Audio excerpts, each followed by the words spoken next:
আপনি মেবি একটা আইটেম সঙ্গে মনে হয় পাতে এবং নিজের পারফরমেন্সের উপরে আপনি নাচ শিখেছেন। আচ্ছা, আমি কোথাও ওইরকমভাবে স্পেসিফিকভাবে আমি ডান্স শিখিনি। আমার টুকিটাকি ডান্স হচ্ছে বাসায় নিজের প্র্যাকটিস।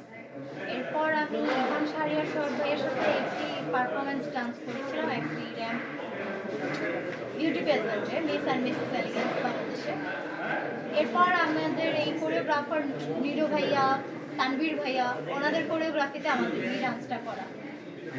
আর আইটেম সং এর যে বিষয়টা বললেন, আইটেম সং এর জন্য হুমকি খেয়ে আসে, হ্যাঁ অবশ্যই আসে। এবং আমি যেটা বলবো যে এই আইটেম সংটার জন্য আসবে, এটা ওইভাবেই মেক করা হয়েছে আমাদের বাংলাদেশের পরিপ্রেক্ষিতে। এটা এমন না যে খুব অশৃঙ্খল, খুব অশ্লীল, আবার এমনও না যে একদম মানে আইটেম সং নামে আইটেম সং। এটা খুবই গ্ল্যামারাস, খুবই এনজয়েবল। আমি আশা করি যে দর্শক এটাকে মন থেকে নেবে এবং এটা খুব ভাইরাল একটা